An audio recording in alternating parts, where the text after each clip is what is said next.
Salvador, ye como el que visita al criado,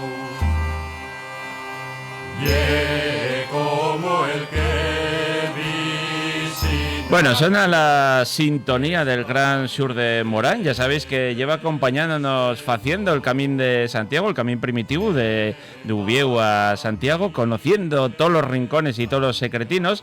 Pero, oye, a mí prestábame también que viniera y siempre lleva falándonos de personas vinculados y vencellados al Camín de Santiago todos estos años.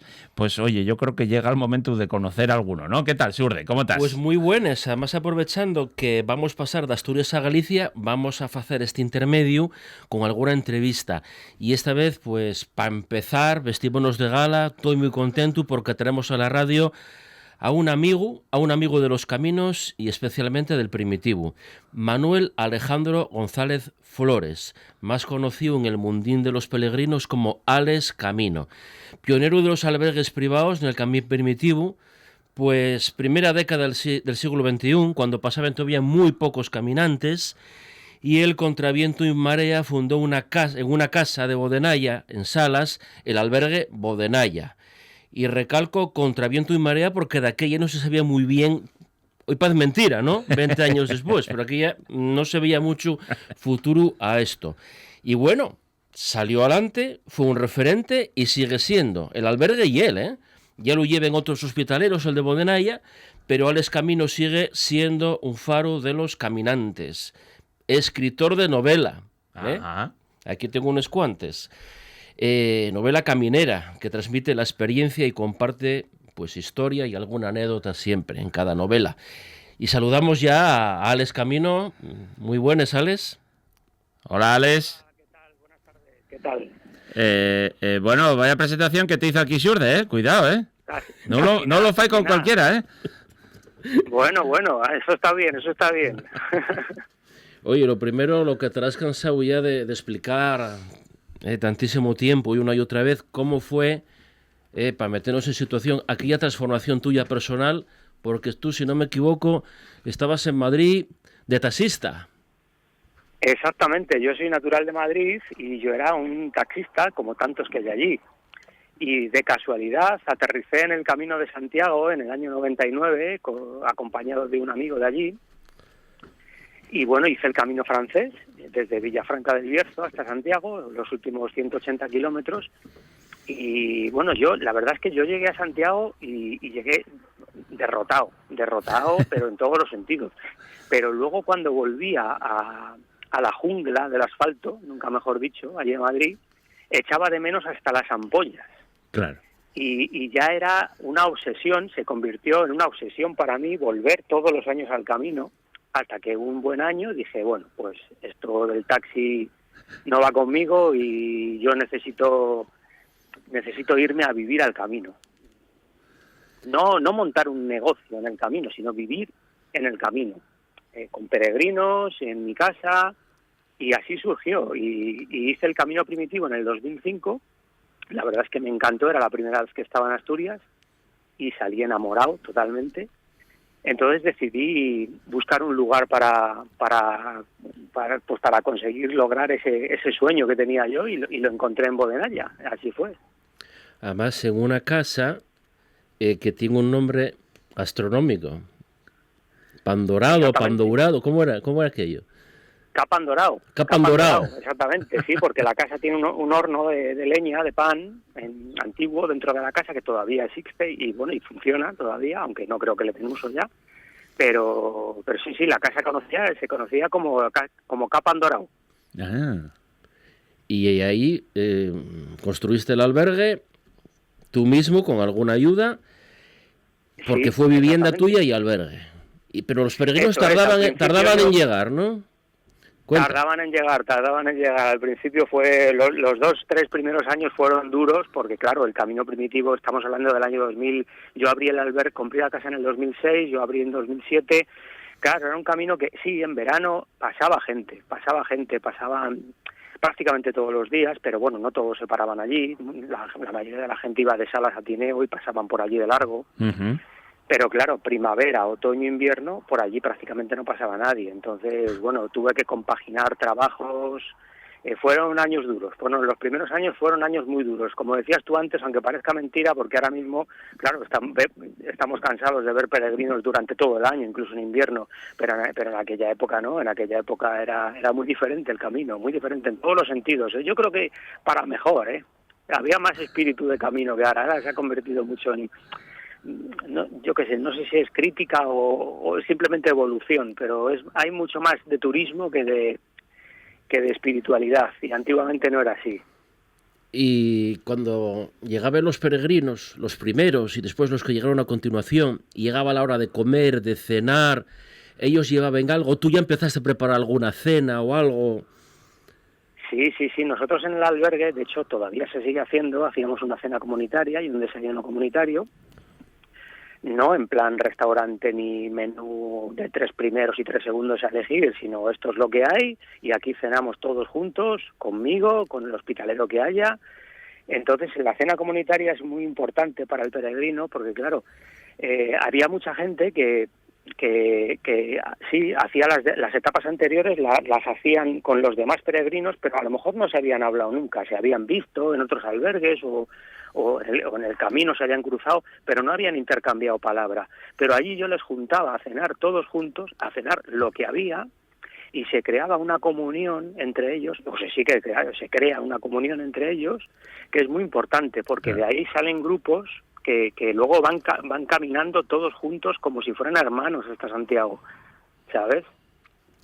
Y amores en la mesa, amores en el camino. También, un lugar propicio. Bueno, pero yo llevo preguntando años a Surde sobre el tema y él nunca entra en detalle, siempre dice, shh, eso mejor que queda ahí en los secretos. O sea, bueno, que no cuentes mucho, Alex? Alex sí, publicó algo y tiene varios libros donde publica... Siempre ha habido, entre peregrinos y entre hospitaleros con peregrinos también, porque claro, pues yo mi actual pareja y mi anterior pareja fueron peregrinas que pararon allí en el albergue. Claro, y vieron, este mozo y es tan curioso, y encima cocina tan bien, y es tan majo que va para adelante, ¿no? Bueno, date cuenta, un caramelito. Oye, ¿y cocinabas también, pero qué?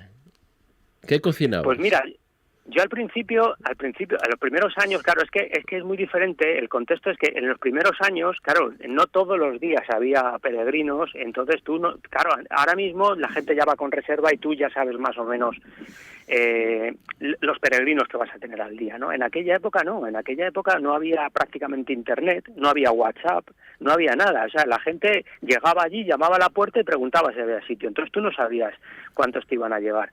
Claro, los primeros años lo hacía pues lo más cómodo, pasta, ensaladas. Lo que pasa es que luego me especialicé en hacer un menú que hacía yo, que era ensalada de pasta de primero, luego lentejas con arroz de segundo y luego postre, con flan o yogur o lo que cuadrara. Y me especialicé en las lentejas. De hecho, todo el mundo... Siempre que hablo con peregrinos que han pasado por allí, todo el mundo me recuerda lo de las lentejas. Oí hablar mucho de esas lentejas, que lo sepas. Vaya, han cogido fama. Sí, además son lentejas literarias, porque él escribe en el primer libro, Bodenaya, Un sueño en el camino de Santiago, un campeonato. Espontáneamente salió, ¿no? De quién comía más platos.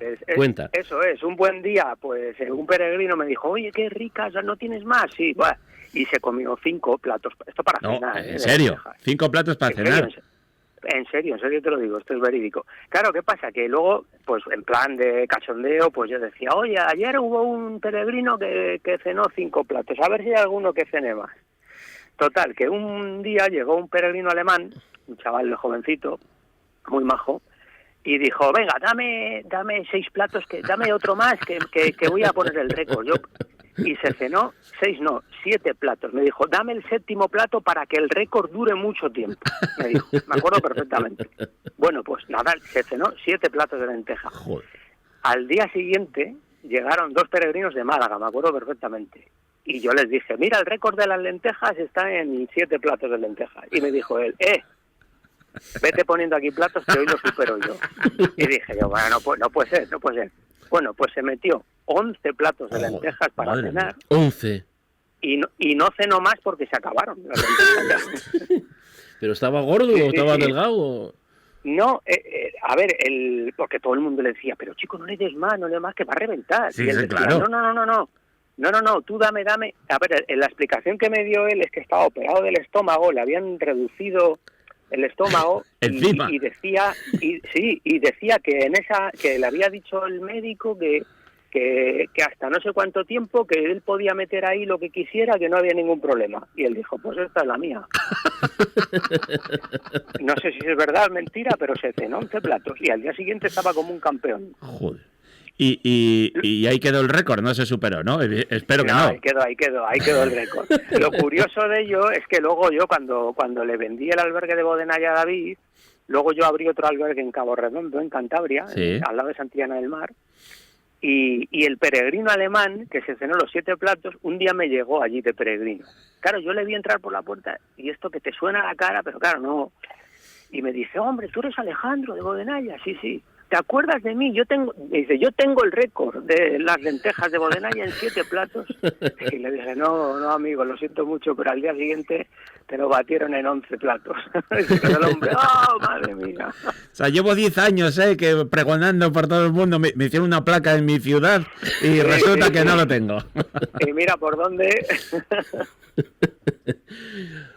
Alejandro, y cuando vas tú de peregrino a otros albergues en el Primitivo o en cualquier camino de los muchos que recorriste, ¿qué recuerdos hay, sobre todo lo gastronómico, ya que estamos en un programa así gastronómico? ¿Qué anécdotas, recuerdos, sabores? A ver, hablando del Primitivo, es que en el Primitivo yo siempre digo que si no andas con un poco de cuidado, que en vez de adelgazar haciendo el camino, engordas, ¿eh?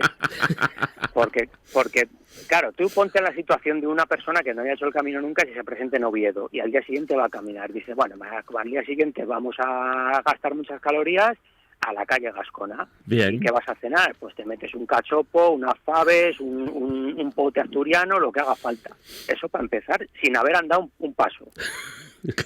Luego te presentas en Grao y te vas a cenar a Pepe el Bueno. Ah, por hombre. ejemplo. Sí, sí. No sé si está bien que diga nombres. Sí. Puedes decir, Vale. y de sitios tan buenos puedes publicitarlo lo que quieras, además. Perfecto.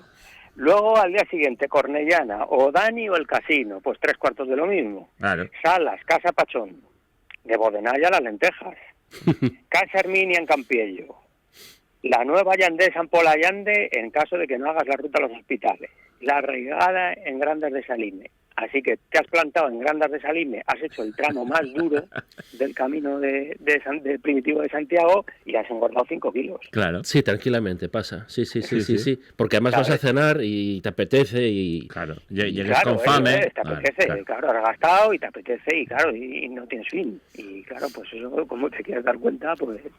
Y luego sí que es verdad que haciendo otros caminos de Santiago, por ejemplo, cuando hice el camino de Le Puy en Francia, lo hice con un grupo de amiguetes con los que suelo ir al camino, y claro, la primera vez que íbamos fuera de España a hacer el camino, íbamos con un poco de miedo de a ver cómo vamos a cenar aquí en Francia, primero por el idioma y luego por, no sé. Y la verdad es que cenamos maravillosamente bien, pero tengo un recuerdo de ese camino, como sobre todo de la comida, que fue espectacular, porque siempre cogíamos albergues con media pensión, cenabas allí con los paisanos de la casa, pero hasta con los hijos, de todos, y el hijo haciendo los deberes en la mesa y tú cenando al lado de peregrinos, ¿sabes? Era una cosa maravillosa, y unas cenas súper abundantes, súper ricas.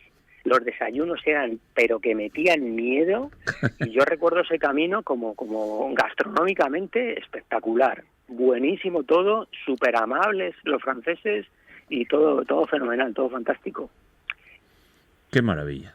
Y además siempre tienes en lo que escribes alguna reseña gastronómica, pero no solamente de mesa y mantel. En Vicarie Pro, que es como sería el camino antes del boom del año 93, del Xacobeo 93, pues explicas lo agradecidísimo que podía ser encontrar un bar, tomar una cerveza o una tienda y comprarte una lata de sardinas o de bonito. Eso es. Claro, es que eran otros tiempos. Volvemos a lo mismo que decía antes, que el camino ha cambiado. Eran otros tiempos. Antiguamente estaba en valor aquel dicho del peregrino que dice, el peregrino no exige, agradece. Entonces, claro, entrar en un pueblo sin saber lo que te vas a encontrar, o pensando que no vas a encontrar nada, es únicamente la fuente del pueblo, y encontrarte una taberna o una tienda de comestibles que te hagan un bocadillo de jamón y queso y una lata de cerveza, eso es un manjar de dioses. Cuando Claro. llegas a lo mejor 20 kilómetros en verano muerto de fame y de sed, ¿me entiendes? Claro, es que eran otros tiempos. Ahora la gente está muy acostumbrada a Internet, hacen el camino, antes de hacerlo lo hacen por Internet, viendo lo que hay en cada albergue, lo que hay en cada pueblo, y no le dan ningún espacio, a ninguna oportunidad al camino a que te sorprenda, en ese sentido. Claro. Y yo creo que es un error. El camino te sorprende y siempre te da lo que tú necesitas, y eso es maravilloso. Eso de ir a un pueblo que no es bueno, yo tengo anécdotas, yo he hecho muchísimos caminos, pues, yo qué sé, de entrar en un pueblo que por ahí, por caminos que no hace nadie, y encontrarte una taberna con por ejemplo, con una máquina de esas, una gramola de esas de discos que funcionaba a monedas de 5 duros. Y esto en pleno invierno, y el paisano dejarte una moneda de 5 duros para que le pongas un disco y estar desayunando unos huevos fritos con patatas. Eso es maravilloso, hombre. Claro. Eso te quedas con ello para toda la vida. O ni siquiera saber dónde ibas a dormir, ¿no? O sea, que ahora lo llevamos todo perfectamente planificado, cada etapa, y de aquella se iba un poco más a la aventura también. Claro, exactamente. Y en este pueblo no hay, pues al siguiente, y no pasa nada. Y si un día hay que dormir al raso, no pasa nada, pasa nada. Y ahora todo el mundo lo quiere llevar todo, para mi gusto, demasiado planificado. Demasiado preparado. Las mochilas en coche, que te las lleven, esas cosas. Sí, claro, porque al camino no se va a sufrir, evidentemente. Claro que sí. Vale. Y además también tienes alguna reseña en otro libro, Lo que perdí en el camino, a qué comerían los peregrinos antiguos, en la Edad Media, en el siglo XVI, después. O sea, que algo investigaste de lo que podían comer, la sopa, el agua, lo que fuese. Claro, evidentemente. Agua caliente. ¿Qué había para comer en el siglo XVI? Pues verduras, queso, carne a lo mejor en conserva o en salazón, y sardinas, pescado en salazón y poco más. Entonces, claro, sí.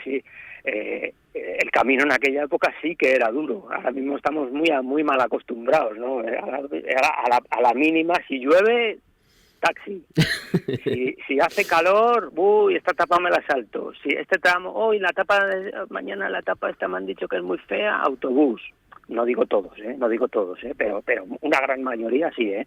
Y claro, el camino yo creo que se basa también en un poquito de esfuerzo, de superación, de sufrimiento, que lo hace todo mucho más bonito cuando logras conseguirlo, ¿no? Claro. Y ya en el último libro que publicaste, Covadonga, que vuelves con él al camino primitivo, no en el primitivo, pero sí en el del Salvador, imaginaste un sigre que después resulta que existió. Que esa imaginación tuya... ¿En serio? Existía, sí. Sí. Ese libro fue muy especial en todos los sentidos. Primero porque se trataba era el primer libro que escribía yo ambientado en el camino primitivo, que yo lo considero mi camino.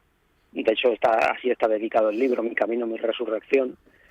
Y ya no solo imaginarme al personaje, ¿no? a la protagonista, a Covadonga, que incluso hasta soñaba con ella, era una cosa súper especial, sino que luego, a la llegada por el camino del Salvador, hay una sidrería, de estas de toda la vida, que yo cuando hice el camino del Salvador me quedé con la pena de no entrar, y no había entrado nunca. Ajá.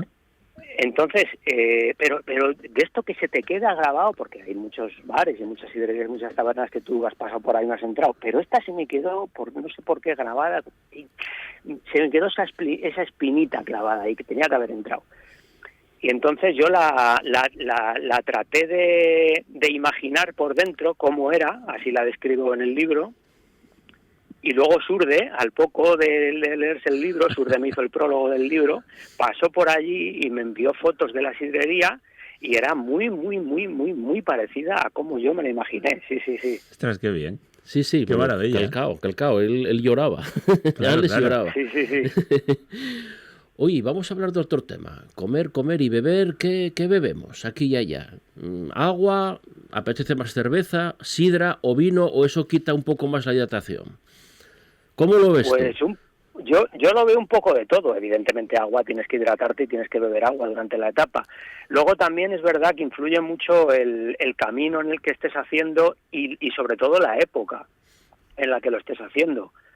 Porque si, por ejemplo, estás haciendo un camino como el camino francés o en el tramo de Castilla o la ruta de la Lana, por ejemplo, son caminos muy secos, con una temperatura muy alta, y claro, meterte un vino a las 11 de la mañana, a las 12, que haces una parada en un pueblo para tomar algo, pues a lo mejor te apetece más una cerveza, ¿no? Claro. ¿Me entiendes? Entonces Sí. esto va un poco en... Pero bueno, yo por lo menos así lo voy haciendo, ¿eh? Pero mi cervecita y sobre todo mi pincho de tortilla a mitad de etapa, eso sí hay, eso no se escapa, no.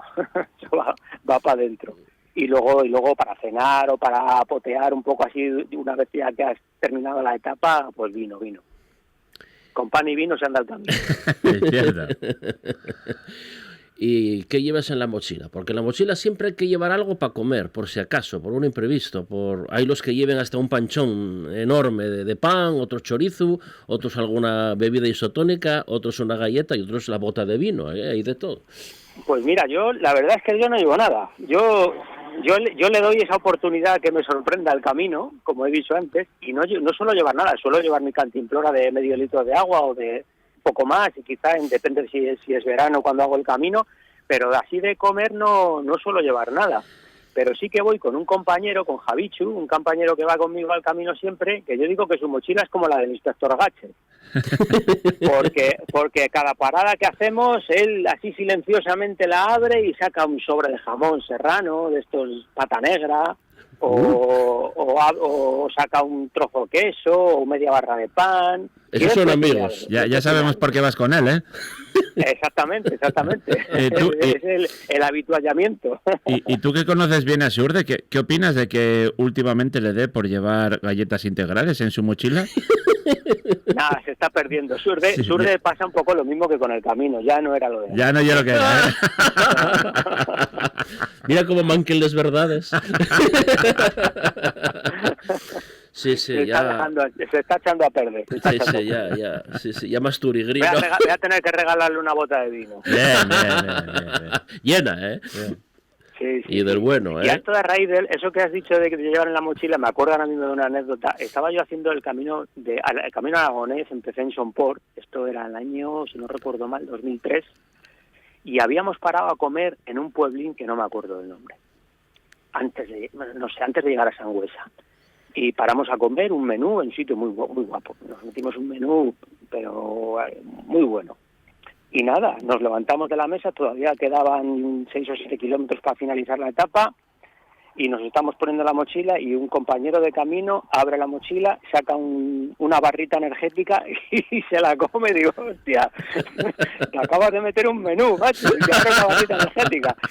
Por si acaso. Digo, Comida llama comida. Sí. No vaya a ser que te pegue el bajón y no. Uy, y después de comer, la sobremesa. En la convivencia de una cena comunitaria o una comida en un albergue, en un bar, incluso al aire libre, pues siempre hay un poco a veces de sobremesa.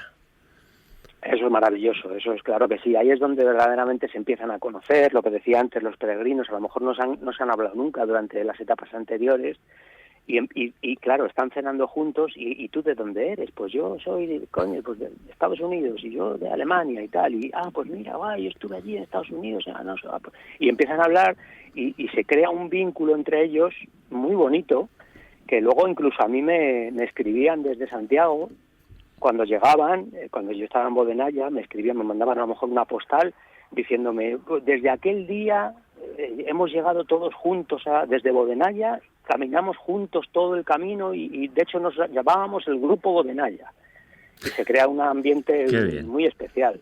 Qué bien, qué maravilla. Oye, Alejandro, pues podemos estar horas. Sí. Estamos empezando. Quedaría preguntar por la sobremesa B, ya cuando salen los licores espirituosos, pero eso igual para otra ocasión, que a veces sí que echarán los peregrinos a la cama. No, para un día a ver si lo liamos y que venga al estudio, claro, Bien. claro, que venga de visita por aquí. Nada, sin problema, acepto el reto. Bien. Pero con una botella de lujo. Bien, bien. Bueno, ya veréis qué entrevista más guapa va a quedar con vosotros dos aquí. Te digo, te lo llevo. Bueno, pues nada, un abrazo muy grande, un placer conocerte. Que sepas que, bueno, Surde te va poniendo por las nubes por ahí y después de esta entrevista comprobamos que que se quedó hasta un poco corto, ¿eh? O sea que, Vaya, pues me alegro un montón. abrazo muy fuerte. Gracias. Un fuerte abrazo. Tallueguín. Hasta luego. Hasta muy pronto. Eso. Vale. Bueno, Surde, pues nada, vémonos en el siguiente programa, que igual seguimos ahí afondando con alguna entrevistina, ¿no? Eso espero. Vale. Eso espero. Un abrazo fuerte. Y allá.